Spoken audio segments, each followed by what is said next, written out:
Hello everyone. आज हम specially उन बच्चों के बारे में बात करने वाले हैं जो क्लास 10th में हैं, इस बार बोर्ड का एग्ज़ाम दे रहे हैं और 11th में एडमिशन लेने वाले हैं। और उन बच्चों का सपना है कि किसी इंडिया के टॉप आईआईटी के कॉलेज में एडमिशन लेना आज के 2 साल बाद। तो सबसे पहले हम सबके मन में आता है एक क्वेश्चन आता है, आप सबके मन में भी आता होगा कि आखिर यार ये सब बच्चे करते क्या हैं, कैसी एकेडमिक प्लानिंग होती है, कैसी इनकी पढ़ाई होती है कि 11th में एडमिशन लिया, 2 साल पढ़ाई करी और उसके बाद इनकी रैंक टॉप 100 में आती है, टॉप 50 में इनकी रैंक आती है। आखिर इन बच्चों के पीछे कैसी प्लानिंग होती है, कैसा इनका सिस्टम होता है, कैसे पढ़ते हैं, क्या 2 साल का शेड्यूल होता है, किन किन बातों का ध्यान रखा जाता है। उसके अलावा अगर अपने ई सरल की बात करें, ई सरल में भी बच्चे हर तरह के रैंक ला चुके हैं। टॉप 100 के अंदर इंडिया के जो भी अच्छे टॉप के आईआईटीज़ हैं, आईआईटी बॉम्बे, आईआईटी दिल्ली, जो भी आप सोच सकते हो, हर जगह हमारे पढ़ाए हुए बच्चे यहाँ के ई सरल के पढ़ रहे हैं, अच्छी रैंक के साथ पढ़ रहे हैं। लास्ट ईयर की अगर बात करोगे तो 1550 से ज़्यादा सिलेक्शन हुआ है बच्चों का आईआईटी में। और ये किसी भी अगर इंस्टीट्यूट की बात करें, अगर इंडिया लेवल पे, तो यहाँ का हाईएस्ट सिलेक्शन रेशियो है। अपने ई सरल से हर 3 में से 1 बच्चा आईआईटी में सेलेक्ट हुआ है, सेलेक्ट होता है, जाता है। तो फिर सवाल यही आता है कि आखिर यहाँ पे ऐसी कौन सी प्लानिंग होती है, कैसे पढ़ाई होती है, कैसे लोग पढ़ाते हैं, किन किन बातों का केयर किया जाता है, किन का ध्यान रखा जाता है कि इस तरीके का यहाँ पे सिलेक्शन होता है। तो इन्हीं सब बातों का डिस्कशन आज यहाँ पे करने वाले हैं। और अपना ऑफलाइन का बैच भी आने वाला है 15 मार्च को, फिर 22 मार्च को, ठीक है। तो जो भी बच्चे ऑफलाइन में एडमिशन लेना चाहते हैं, कोटा में पढ़ाई करना चाहते हैं ऑफलाइन मोड में, तो लिंक आपको डिस्क्रिप्शन में मिल जाएगा, यहाँ पे जाकर रजिस्टर कर लेना, वहाँ पे आपको सारी डिटेल मिल जाएगी। जो भी बच्चे ऑफलाइन मोड में कोटा आके पढ़ना चाहते हैं, एडमिशन लेना चाहते हैं, तो आप रजिस्टर करके एडमिशन ले सकते हो। ये भी है कि हमारे यहाँ सीट लिमिटेड होती हैं। 15 तारीख को बैच शुरू होगा, 15 मार्च को शुरू होगा, तो 15 मार्च को एडमिशन क्लोज। दूसरा बैच 22 मार्च को आएगा, तो 22 मार्च के बाद उसमें एडमिशन क्लोज हो जाएगा। लिमिटेड सीट रखना होता है, हमने लास्ट ईयर भी यही किया था, इस बार भी यही करना है। सारी प्लानिंग हो चुकी है कि कितने बच्चों का एडमिशन लेना है। 2 नंबर ऑफ सीट्स फिक्स्ड हैं, ठीक है, उससे ज़्यादा एडमिशन हम नहीं लेते। तो अगर आप इंटरेस्टेड हो तो रजिस्टर कर लेना, एडमिशन ले लेना। फिर सवाल वही है, एक बार समझते हैं कि आखिर ऐसा क्या यहाँ पे होता है, ऐसी कैसे पढ़ाई होती है, क्या प्लानिंग होती है जिससे बच्चे इस तरीके की रैंक लाते हैं। तो यहाँ की जो प्लानिंग होती है, हमारे एन के गुप्ता सर हैं, ई सरल के कर्ता धर्ता डायरेक्टर सर हैं, सारी प्लानिंग इन्हीं के गाइडेंस में होती है। सर खुद आईआईटी कानपुर से हैं, इनके पढ़ाए हुए बच्चे 5 बार AIR 1 को इन्होंने पढ़ाया है। टॉप 100 में तो कितनी रैंक बच्चे ला चुके हैं इनके पढ़ाए हुए, 37 साल से ज़्यादा का एक्सपीरियंस है। यहाँ की सारी प्लानिंग, सारा एकेडमिक सिस्टम, कैसे बच्चों को पढ़ाना है, किन बातों का ध्यान रखना है, कब टेस्ट कंडक्ट कराना है, हर प्लानिंग इन्हीं के गाइडेंस में होती है। इसके अलावा सारांश सर हैं, सारांश सर के बारे में आपको पता है, आईआईटी बॉम्बे से AIR इनकी 41 रही है, जेईई मेंस में इनकी रैंक 71 थी। 13 साल से कोटा में ये भी पढ़ा रहे हैं, ठीक है। इसके अलावा प्रतीक सर खुद आईआईटी बॉम्बे से हैं। ये तीनों लोग, एनके गुप्ता सर हो गए, सारांश सर हो गए, प्रतीक सर हो गए, ये तीनों लोग हमेशा इसी में लगे रहते हैं प्लानिंग में कि कैसे बच्चों को पढ़ाया जाए, उनका सेशन लेना, उनको गाइड करना। इन तीनों लोगों का ऑफिस भी यहीं पे है, गुरुकुल में ही, जहाँ पे बच्चों की ऑफलाइन क्लास होती है। जो भी बच्चा जब चाहे तब जाके सर लोगों से मिल सकता है, अपनी कोई भी बात डिस्कस कर सकता है। इसके अलावा अर्पित माहेश्वरी सर हैं, इनकी AIR रैंक 2 है, 2 आई थी। अब सोचो, हर बच्चे का सपना होता है कि यार AIR 1, AIR 2, AIR 3, आखिर ऐसा क्या होता है। ये भी हमारे सिस्टम से जुड़े हुए हैं, ई सरल के चीफ एडवाइज़र हैं। इस तरीके की हमारी टीम है, सिस्टम जिसके थ्रू चल रहा है, ये लोग मिलके प्लानिंग करते हैं, फिर उसको एग्जीक्यूट किया जाता है। और इसके बाद आता है नंबर हमारे फैकल्टी मेंबर्स का, क्योंकि बच्चों की एकेडमिक्स ही मेन वो चीज़ होती है, प्लस उनका केयर जो पर्सनल होता है। ये 2 चीज़ें ऐसी होती हैं जिसके बेसिस पे ऐसे रिजल्ट आते हैं। इन लोगों की प्लानिंग के साथ साथ हमारे यहाँ जो फैकल्टी की टीम है, वो सब लोग कोटा के पढ़ाए हुए लोग हैं। किसी को 30 साल का एक्सपीरियंस, किसी को 25 साल का, किसी को 20 साल का, किसी को 15 साल का, और सब कोटा में प्रॉपर पढ़ाए हुए लोग हैं। ये सब लोग मिलके पढ़ाते हैं, इस वजह से इस तरीके का रिजल्ट आता है। जैसे अगर हम फिजिक्स के टीम की बात करें, सारांश सर खुद हैं उसमें, इनके बारे में बता चुका हूँ। सत्यम सर आईआईटी खड़गपुर से हैं, 10 साल का एक्सपीरियंस है। GRB सर आईआईटी बॉम्बे से 19 साल का एक्सपीरियंस है। मनीष शर्मा सर 23 साल का एक्सपीरियंस आईआईटी दिल्ली से है। GDS सर हैं, ये भी IIT से हैं, 10 साल का एक्सपीरियंस है। अजय नागर सर हैं, ये भी IIT से हैं, 11 साल का। VP सर हैं, ये मैं खुद ही हूँ। VP सर बच्चे बोलते हैं, मैंने NIT इलाहाबाद से किया हुआ है, आज की डेट में प्रयागराज बोलते हैं। मैं खुद 13 साल से कोटा में पढ़ा रहा हूँ। इसके अलावा किसी को 21 साल, 12 साल, इस तरीके के एक्सपीरियंस्ड लोग हैं। ऐसी हमारी टीम है। थोड़ी सी केमिस्ट्री की अगर बात कर लें, प्रतीक सर, इनके बारे में बता चुका हूँ, खुद IIT बॉम्बे से हैं। NV सर IIT दिल्ली से, 21 साल का एक्सपीरियंस है। ABN सर हैं, 16 साल का एक्सपीरियंस है, IIT बॉम्बे से हैं। RR सर हैं, MNIT से हैं, 10 साल का एक्सपीरियंस है। MRS मैम है, 20 साल का एक्सपीरियंस है। इनको ऑर्गेनिक केमिस्ट्री का क्वीन बोला जाता है कोटा में, और प्रॉपर इन सब लोगों का एक्सपीरियंस कोटा का ही है। राकेश शर्मा सर हैं, 17 साल। RKC सर हैं, 19 साल। इस तरीके के एक्सपीरियंस्ड लोग हैं, ये हमारे टीम में हैं। यही लोग ऑनलाइन मोड में भी पढ़ाते हैं, यही टीम ऑफलाइन मोड में भी पढ़ाती है। थोड़ी सी मैथ्स की अगर बात कर लें तो मैथ्स में NK सर हो गए, इनके बारे में बता चुका हूँ। LK सर, 27 साल का एक्सपीरियंस है। सर ने AIR2 को पढ़ाया है, टॉप 100 में तो ना जाने कितने बच्चों को पढ़ाया हुआ है। BG सर है, 15 साल का एक्सपीरियंस। KD सर 20 साल, PMS सर 23 साल, 20 साल, 14 साल। इस तरीके का एक्सपीरियंस है हमारे फैकल्टी मेंबर्स के बीच में, और यही लोग आपको प्रॉपर पढ़ाने वाले हैं। कोटा का एक्सपीरियंस है, इस तरीके की हमारी टीम है। तो सर लोगों की प्लानिंग होती है, NK सर, सारांश सर, प्रतीक सर, अर्पित माहेश्वरी सर, इन लोगों की प्लानिंग होती है। ये हमारी फैकल्टी टीम है। जब सब लोग मिल के एक साथ मेहनत करते हैं तो बच्चों का रिजल्ट आता है। इसके अलावा पढ़ाई के अलावा बच्चों की केयर की भी बहुत ज़रूरत पड़ती है, क्योंकि पर्सनल लेवल पे बच्चा हॉस्टल में क्या कर रहा है, पढ़ाई कर रहा है कि नहीं कर रहा है हॉस्टल में, उसकी भी केयर होती है। और पर्सनल केयर के लिए हमारे यहाँ एक सेपरेट मेंटोर्स की टीम है। फैकल्टी की टीम अलग है, मेंटोर्स की टीम अलग है। जैसे ही कोई बच्चा ऑफलाइन गुरुकुल में एडमिशन लेता है, उसको 2 मेंटोर असाइन हो जाते हैं। उन दोनों मेंटोर्स के फ़ोन नंबर बच्चों के पास भी रहता है, उनके पेरेंट्स के पास भी रहता है। जब भी आप उनसे बात करना चाहो बात कर सकते हो। पेरेंट्स भी उनको कॉल करके बात कर सकते हैं। कोई भी चीज़ें डिस्कस करना हो आप डिस्कस कर सकते हो। बच्चे को ज़रूरत लगती है कि नहीं हम तो चल के सामने से बात करेंगे ऑफलाइन सेंटर पे यहाँ पे, तो जो बच्चे यहाँ पे ऑफलाइन मोड में पढ़ाई कर रहे होते हैं, कोटा में होते हैं, तो अपने सेंटर पे भी आते हैं। यहाँ पे आकर के मेंटोर से आमने सामने डिस्कशन कर लेते हैं, अपनी बातों को रख लेते हैं। कुछ कन्फ्यूजन है, कुछ डाउट है, उसको समझ लेते हैं, चीज़ों को दूर कर लेते हैं। इसके अलावा बच्चों के रिजल्ट के पीछे यहाँ पे और भी प्लानिंग होती है। Time to time monthly basis पे बहुत सारे प्लान होते हैं। जैसे उसमें आग एनालिसिस है। आग का मतलब ये है कि assessment, analysis and goal setting program. इनके सर खुद देख रहे हैं, हमारे फैकल्टी भी देखते हैं, मेंटोर्स भी देखते हैं। इस प्रोग्राम में क्या होता है कि बच्चे को 1 to 1 एक बच्चे को बैठा करके सामने उसकी एनालिसिस की जाती है कि आखिर टेस्ट में परफॉर्मेंस कैसा चल रहा है, किस सब्जेक्ट में उसकी पढ़ाई कैसी चल रही है, रेगुलरिटी कैसी है, कंसिस्टेंसी कैसी है। बहुत सारे क्वेश्चन का सेट भी होता है, बच्चों को दिया जाता है, बच्चे उसको फिल करते हैं। फिर एक बच्चे को सामने से बुला करके उन सारी चीज़ों पे डिस्कशन किया जाता है कि आखिर बच्चे का पढ़ाई, उसका लेवल, उसका सब्जेक्ट वाइज सारी चीज़ें कैसी चल रही हैं। आगे एनालिसिस के लिए अलावा टेस्ट एनालिसिस होती है। रेगुलर बेसिस पे यहाँ पे टाइम टू टाइम टेस्ट होते रहते हैं। टेस्ट का लेवल वही होता है जो JEE एडवांस का है, JEE मेंस का है। जब भी बच्चा टेस्ट देगा, कुछ टेस्ट अच्छे होते हैं, कुछ टेस्ट में कमियां भी रहती हैं, कुछ ख़राब भी होते हैं। तो जब टेस्ट होता है तो एक बच्चे को बैठा करके उसके टेस्ट की एनालिसिस की जाती है। ये हमारे मिश्रा सर हैं जो गुरुकुल के प्रिंसिपल हैं, ये खुद IIT कानपुर से हैं, 40 साल का एक्सपीरियंस है। फिर हमारे फैकल्टी मेंबर हैं, ये लोग बच्चों को बैठा करके, मेंटोर्स भी रहते हैं, एक बच्चे के टेस्ट की एनालिसिस की जाती है कि आखिर बच्चे का अगर कहीं गड़बड़ हुआ है, कहीं कोई क्वेश्चन गलत हुआ है तो क्या कमी रह गई है। फिर उसको समझाया जाता है, बताया जाता है कि इस डायरेक्शन में काम करना है, इन चीज़ों को इम्प्रूव करना है, ऐसे पढ़ना है। और ये सब हर मंथ में होता है, मंथली बेसिस पे चलता रहता है। इसके अलावा नोट्स और होमवर्क चेकिंग भी होती है। होमवर्क बहुत इंपॉर्टेंट रोल प्ले करता है पढ़ाई के साथ साथ रैंक लाने में। कई बार होता है किसी वजह से बच्चे होमवर्क नहीं कर पाते हैं, तो बच्चों को एक साथ बुला करके, संडे को बुला लिया, बीच में भी बुला लेते हैं प्लानिंग के हिसाब से, और उनका चेक कर लिया जाता है कि किस बच्चे ने कितना होमवर्क किया है, किसने होमवर्क नहीं किया है।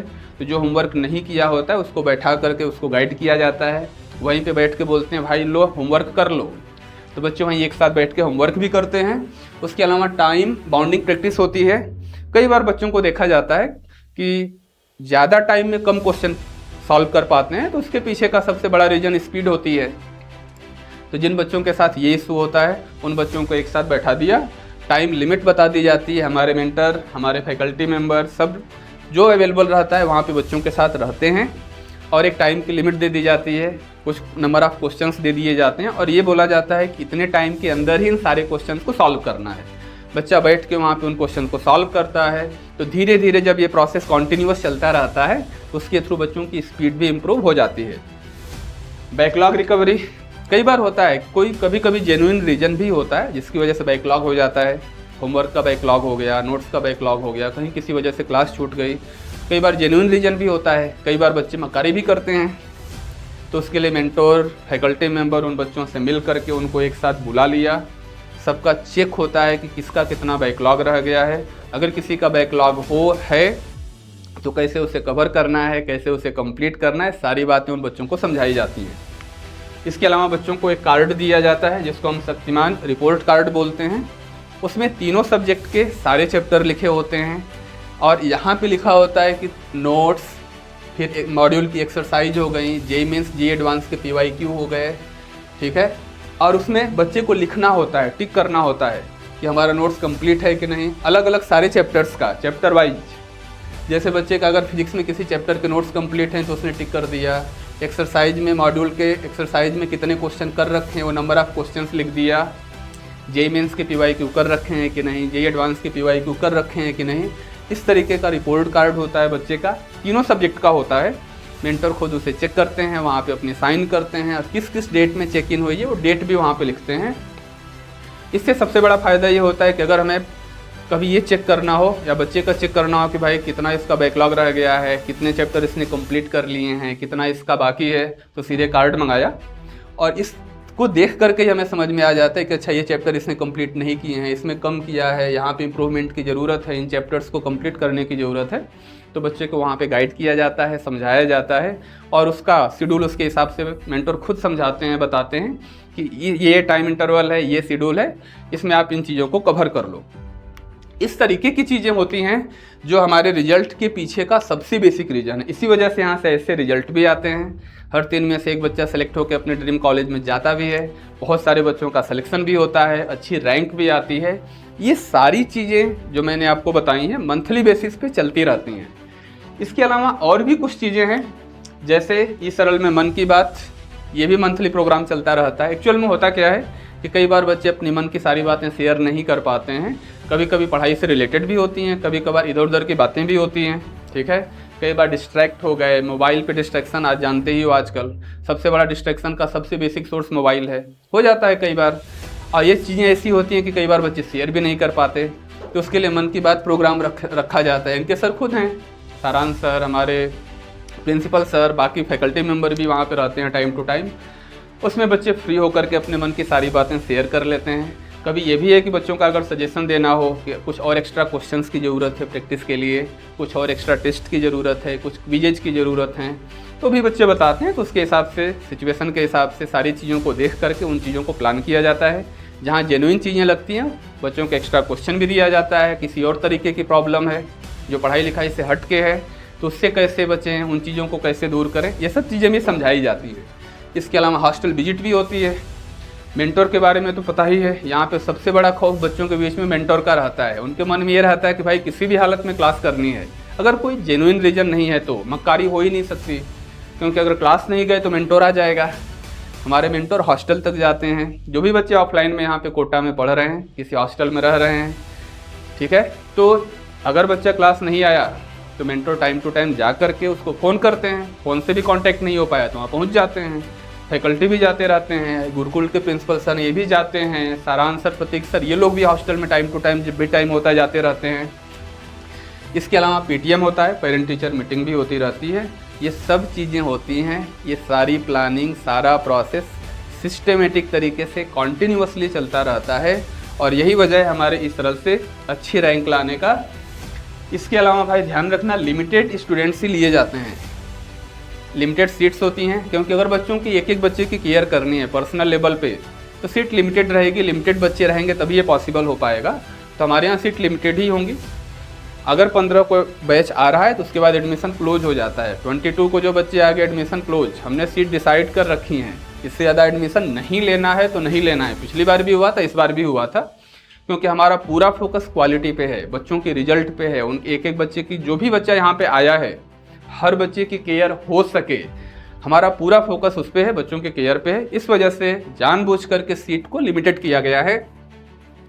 अब थोड़ी सी मॉड्यूल की बात कर लेते हैं। इंडिया के बेस्ट मॉड्यूल, तीनों सब्जेक्ट का मिला दो, 11th 12th का मिला दो, तो 2 साल की अगर के हिसाब से अगर बात करें तो सारे मॉड्यूल, सारे सब्जेक्ट के मॉड्यूल मिला करके सिर्फ मॉड्यूल में ही 30,000 से ज़्यादा क्वेश्चन आपको मिल जाएंगे। इसके अलावा अगर टेस्ट को ले लिया, क्विजेज को ले लिया, बाकी जो एक्स्ट्रा मटेरियल बच्चों को दिया जाता है उसको ले लिया, तो सब मिला करके मान लो लगभग 50,000 से ज़्यादा क्वेश्चन की प्रैक्टिस हो जाएगी 2 साल के अंदर। जो बच्चे मॉड्यूल कंप्लीट कर लेते हैं उनके लिए एक्स्ट्रा क्विजेज भी हैं। हमारे यहाँ शक्तिमान क्विज होती है, इस नाम से है। जो बच्चा इस क्विज को कर लेता है उसके बाद सुपर क्विज भी है, और अच्छे क्वेश्चन की प्रैक्टिस करो। तो हर एक बच्चे की जब मॉनिटरिंग होती है तो वहाँ से हमें पता चल जाता है कि किस बच्चे ने कितना कंप्लीट कर लिया है। तो जो जो बच्चे मॉड्यूल कंप्लीट करते गए, बाकी चीज़ें कंप्लीट करते गए, तो उनको एक्स्ट्रा क्विजेज दी जाती हैं ताकि बच्चा हर लेवल की प्रैक्टिस कर सके। इसके अलावा टेस्ट का सिस्टम है, पूरे 2 साल की प्लानिंग पहले ही हो रखी है, सब कुछ सिस्टमेटिक कर दिया जाता है।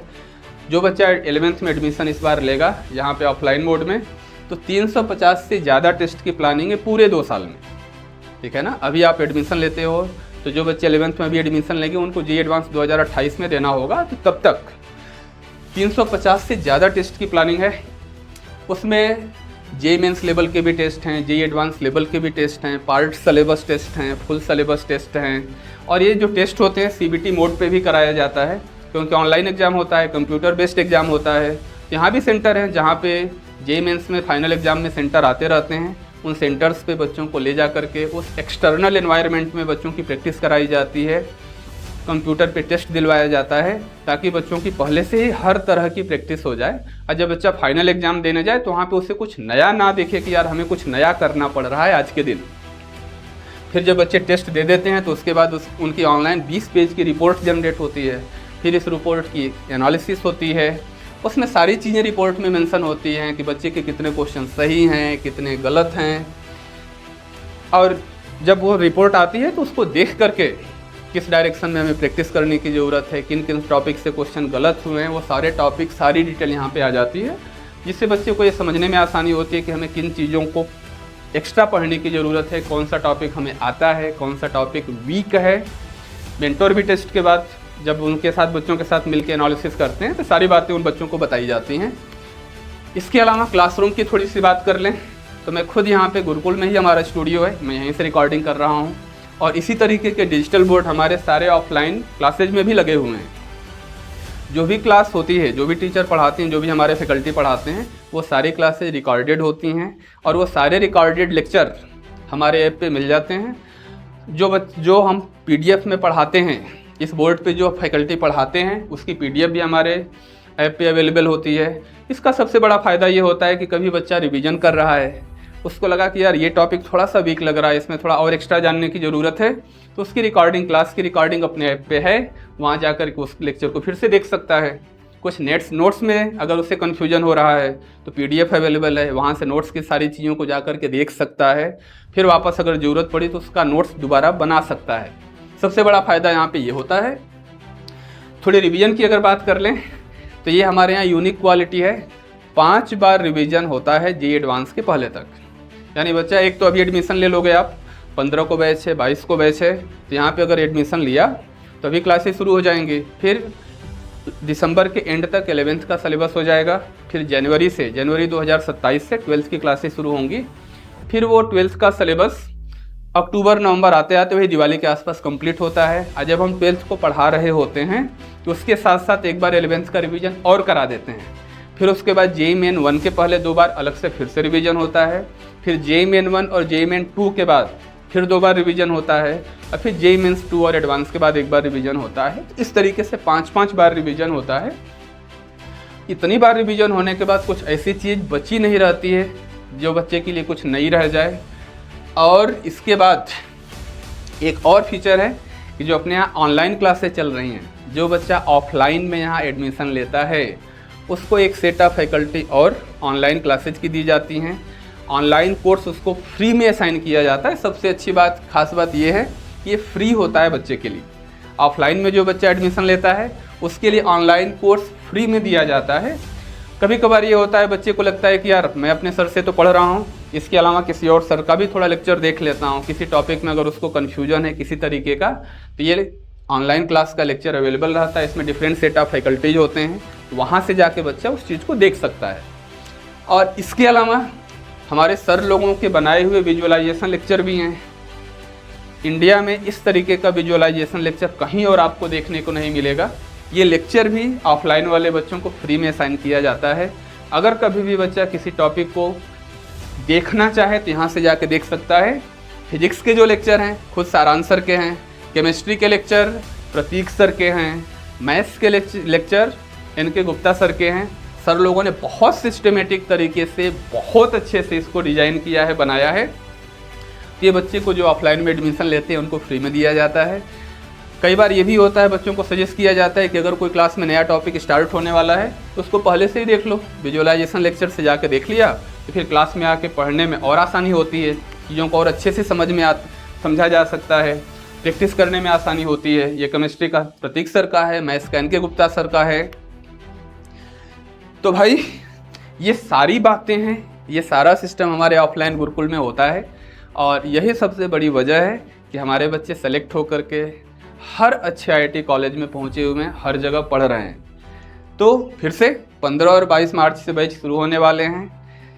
15 को जो बैच शुरू होगा उस दिन एडमिशन क्लोज हो जाएगा। 22 को जो शुरू होगा 22 के बाद एडमिशन क्लोज हो जाएगा। तो जो भी बच्चे अपने सपनों को पूरा करना चाहते हैं, ऑफलाइन मोड में कोटा में आके पढ़ाई करना चाहते हैं, एडमिशन लेना चाहते हैं, रजिस्टर कर लेना। लिंक फिर से बता रहा हूँ, डिस्क्रिप्शन में आपको लिंक मिल जाएगी। रजिस्टर कर लो, एडमिशन कर लो, फिर यहाँ पे आओ। हम सब लोग यहीं पे मिलेंगे, इनके सर, सारांश सर, प्रतीक सर, मैं, हमारे सारे फैकल्टी मेंबर, सारे मेंटोर यहीं आपसे मिलेंगे। तो मिलते हैं बेटा 15 को और 22 को। Wish you all the best.